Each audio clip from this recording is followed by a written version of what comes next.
कह रहे हैं कि क्या ओम प्रकाश राजभर मंत्री बनेंगे या नहीं, बहुत लोगों के जहन में ये चल रहा है। सबसे पहले मैं ओम प्रकाश राजभर ईश्वर की शपथ लेता हूँ। दारा सिंह चौहान जब समाजवादी पार्टी में थे तो वो घुटन महसूस कर रहे थे।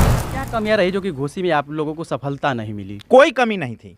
हमारी एक लोग करते हैं गठबंधन और हम लोग करते हैं तो हम लोगों को दल बदलू कहा जाता है। तो सेक्स पे ज्ञान देने वालों का, मीट बना के खाने वालों का जनता जूता दे जूता दे जूता दे जूता मार के भगा रही है। 30-31 तक हम लोग मंत्री बन जाएंगे। जी नमस्कार दोस्तों, स्वागत है आप सभी का हमारे चैनल में। दोस्तों आज उत्तर प्रदेश के गाजीपुर जिले में मौजूद हैं और सुभाषपा के प्रदेश प्रवक्ता यहाँ पे हमारे साथ मौजूद हैं और बातचीत करेंगे ओम प्रकाश राजभर जी को लेकर के। जिस तरीके से लोगों में एक तरीके से देखा जाए तो इस चीज़ को लेकर के लोकप्रियता बना है कि क्या ओम प्रकाश राजभर लोकसभा चुनाव से पहले मंत्री बनेंगे या नहीं। तो चलिए यहाँ पे प्रदेश प्रवक्ता हैं जो कि सुभाषपा से आते हैं, उनका बखूबी परिचय जानेंगे। पूरा डिटेल में आपसे इनसे मुलाकात कराते हैं और पूरा बखूबी इनसे आपको रूबरू कराते हैं। सबसे पहले आपका स्वागत है।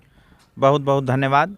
ARM के सभी दर्शकों को मेरा जय सुहेलदेव और आपको भी मैं बहुत बहुत धन्यवाद देता हूं कि आपने हमारे इंटरव्यू लेने के लिए आप यहां आए। जी जिस तरीके से देखा जाए तो ओम प्रकाश राजभर जी को लेकर के बहुत लोग बयानबाजी कर रहे हैं और ये भी कह रहे हैं कि क्या ओम प्रकाश राजभर मंत्री बनेंगे या नहीं, बहुत लोगों के जहन में ये चल रहा है। सबसे पहले ये वाला लोगों के जहन से एक बात क्लियर कर दीजिए कि क्या बनेंगे या नहीं।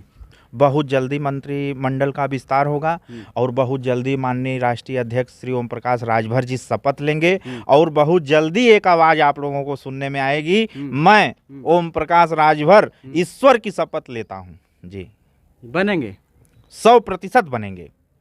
क्यों नहीं बनेंगे, क्या कमी है उनके में? सबसे ज़्यादा चर्चित घोसी विधानसभा सीट जो था वो घोसी से दारा सिंह चौहान समाजवादी पार्टी से विधायक बन चुके थे और ठीक 1.5 साल बाद फिर से उपचुनाव कराया गया और उसमें विधानसभा चुनाव जो हुआ, घोसी से दारा सिंह चौहान समाजवादी पार्टी से विधायक थे, उनको इस्तीफा दिलवा करके जिस तरीके से भारतीय जनता पार्टी में सम्मिलित किया गया और ओम प्रकाश राजभर जी ने यह दावा किया कि कहीं ना कहीं भारतीय जनता पार्टी में मिल करके हम एक तरीके से जुट करके भारतीय जनता पार्टी को एक बार फिर से उत्तर प्रदेश के मऊ जिले के घोसी विधानसभा सीट से बीजेपी की एक बार फिर से हम विधायक देने वाले हैं और इसमें तमाम तरीके के बयानबाजी किया और कहीं ना कहीं वहाँ पे देखा जाए तो सफलता जो कि नहीं मिली, कहीं ना कहीं पूरे जबान से हार जाते हैं। ऐसा लोग भी बताते हैं और कमेंट के माध्यम से हर वीडियो में करते रहते हैं और कहते हैं कि कहीं ना कहीं इसी के कारण ओम प्रकाश राजभर जी को और दारा सिंह चौहान को मंत्रिमंडल में शामिल नहीं किया जाएगा। यह भारतीय जनता पार्टी इन लोगों को बस लॉलीपॉप दी हुई है और इसी तरीके से झेलाई रही है। दारा सिंह चौहान जब समाजवादी पार्टी में थे तो वो घुटन महसूस कर रहे थे, उन्हें घुटन हो रहा था। वो मात्र 16 महीने में उस घुटन को बर्दाश्त नहीं कर पाए, समाजवादियों का दंश झेल नहीं पाए और उन्होंने विधायकी से इस्तीफा दे दिया। हम लोगों ने उनका स्वागत किया, हम लोगों ने उन्हें चुनाव लड़ाया। और रही बात पत्रकार बंधु हार जीत की, तो उस हार में हमारी बहुत बड़ी जीत छिपी है। किसी को भी, सबको मैं चैलेंज देता हूं, जितने नेता हैं, एक क्रांतिकारी हमारे राष्ट्रीय अध्यक्ष ओम प्रकाश राजभर जी को छोड़ के मैं सबको चैलेंज देता हूं। 16 महीने पहले जनादेश के साथ चुना गया विधायक को इस्तीफा दिला के दोबारा लड़ा के 16 महीने बाद 80-84 हजार वोट पा के वो दिखा दे, मैं राजनीति छोड़ दूंगा। उस हार में भी हमारी जीत छिपी हुई है और हार जीत लगा रहता है। थोड़े वोटों से हम हार गए, 2027 में लाखों वोटों से उसी घोसी को हम जीत के दिखाएंगे और 2024 में उसी घोसी में कई लाख वोटों से हम लोकसभा लड़के और जीत के दिखाएंगे आपको। जी एक मिस्टेक हुई जहां हम हार गए, उस मिस्टेक को मैं कह नहीं सकता क्योंकि दारा सिंह चौहान अब हमारे अंग हैं। अच्छा, क्या कमियां रही जो कि घोसी में आप लोगों को सफलता नहीं मिली? कोई कमी नहीं थी, हमारी एक बस कमी थी जिस कमी को मैं बोल नहीं सकता, उसको मैं बोल नहीं सकता पब्लिक प्लेस पे या मीडिया के सामने। उसी एक कमी को हम दूर किए होते तो लाखों वोट से चुनाव हम जीतते वहां। उस कमी को मैं अभी नहीं बता पाऊंगा। रही बात दारा सिंह चौहान मंत्री भी बनेंगे, दारा सिंह चौहान घोसी के विधायक भी बनेंगे पुनः, और घोसी का विधानसभा भी हम लोग जीतेंगे और घोसी का लोकसभा भी जीतेंगे हम लोग। देखा जाए तो सुभाषपा और भारतीय जनता पार्टी कहीं ना कहीं गठबंधन में है, तो क्या लगता है सुभाषपा भारतीय जनता पार्टी को लोकसभा में कुछ फ़ायदा दिला सकती है या उसी तरीके से घोसी की तरह ही फिर नाकाम हो जाएगी? देखिए 2 करोड़ वोटों का फायदा कराएंगे हम लोग भारतीय जनता पार्टी का, 2 करोड़ वोट प्लस करेंगे हम लोग। क्योंकि गाजीपुर से गाजियाबाद तक का संगठन हमारा इतना तगड़ा है और चंदौली से और चंपारण तक का संगठन बिहार में इतना तगड़ा है कि हम लोग 2 करोड़ वोट इस बार भारतीय जनता पार्टी को अधिक दिलाएंगे। उनके अलायंस रहते हुए हम लोग 2 करोड़ वोट प्लस कराएंगे 2024 के लोकसभा में और यशस्वी प्रधानमंत्री माननीय नरेंद्र मोदी जी को तीसरी बार हैट्रिक लगवाएंगे जी।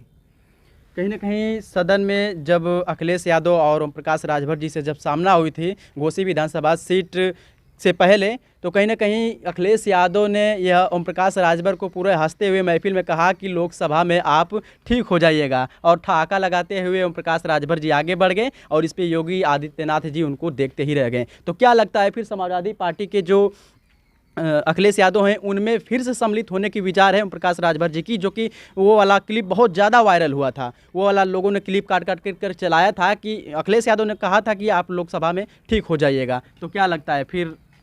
नहीं, हम कहीं नहीं जाएंगे, हम एनडीए के साथ ही रहेंगे और हम भारतीय जनता पार्टी के घटक दल बन के ही रहेंगे।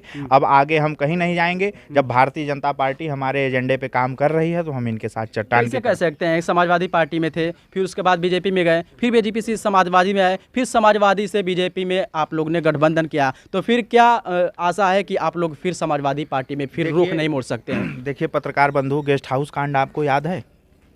गेस्ट हाउस कांड आपको याद है? जी बताइए। गेस्ट हाउस कांड के बाद अगर मायावती का पैर अखिलेश यादव छू सकते हैं तो हम लोग उससे गिरा हुआ कृत्य कभी नहीं किए हैं। और सब लोग करते हैं गठबंधन और हम लोग करते हैं तो हम लोगों को दल बदलू कहा जाता है। इतना नाइंसाफी आप लोग ना करिए। गठबंधन का दौर है, बिना गठबंधन के राजनीति नहीं चल रही है। जब तक गठबंधन का दौर रहेगा तब तक हम गठबंधन करते रहेंगे। और रही बात भारतीय जनता पार्टी की, तो भारतीय जनता पार्टी के साथ चट्टान की तरह हम लोग आजीवन खड़े रहेंगे, क्योंकि हमारे एजेंडे पे वो काम करते हैं।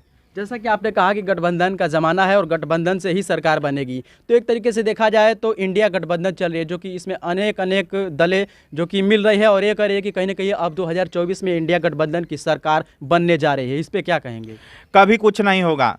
घोटालेबाजों का और सेक्स पे ज्ञान देने वालों का, मीट बना के खाने वालों का जनता तिरस्कार कर चुकी है। सत्य सनातन संस्कृति का जो सम्मान करेगा अब उसकी सरकार बनेगी। मैं जनता को बताना चाहूँगा कि अब सत्य सनातन संस्कृति के खिलाफ जो एक आवाज़ उठा रहा है यह जनता, उसे दे जूता दे जूता दे जूता दे जूता मार के भगा रही है और 2024 में भी भगा देगी। हाँ, कहीं ना कहीं इस बार फिर से एक बार मोदी सरकार बसपा के गठबंधन से बनने जा रही है। हाँ, हैट्रिक लगाने जा रहे हैं हम लोग। आप लोग भी खुशहाली मनाने की तैयारी करिए। तो क्या लास्ट में ये आपसे जानेंगे, जो कि इसी चीज़ को लेकर के लोग टकटका बनाए हैं कि ओम प्रकाश राजभर को मंत्री कब बनाया जाएगा, तो क्या आशा है कब तक? 30-31 तक हम लोग मंत्री बन जाएंगे जी। 30-31 तक मंत्रिमंडल का विस्तार होगा और हम लोग मंत्री भी बन जाएंगे और हम लोग 80 की 80 सीट जिताने की तैयारी में लगे ही हैं और 80 की 80 सीट जिता के दे देंगे। बता रहे हैं कि मुख्यमंत्री योगी आदित्यनाथ जी कुछ खपा हैं ओम प्रकाश राजभर जी के बयान को लेकर के, उसी का कारण है कि शायद अब तक मंत्रिमंडल में सम्मिलित नहीं किया गया। ऐसा कुछ नहीं है, ये सब फालतू की बातें हैं। क्यों खफा रहेंगे? हम लोग उनका फायदा कराने आए हैं, नुकसान कराने तो आए नहीं हैं। खफा नहीं है ये सब। तो देख सकते हैं कहीं ना कहीं प्रदेश प्रवक्ता हैं बसपा के, और इन्होंने खूब बखूबी बताया कि कहीं ना कहीं ओम प्रकाश राजभर को इस बार अब 30-31 तक मंत्रिमंडल में शामिल किया जाएगा और बखूबी उनको मंत्रिमंडल में जगह दे दिया जाएगा। तो चलिए दोस्तों, अपना विचार कमेंट सेक्शन में जरूर बताएगा। मिलते हैं किसी और वीडियो में नई जानकारी के साथ, तब तक के लिए शुभकामनाएं। धन्यवाद। जय हिंद।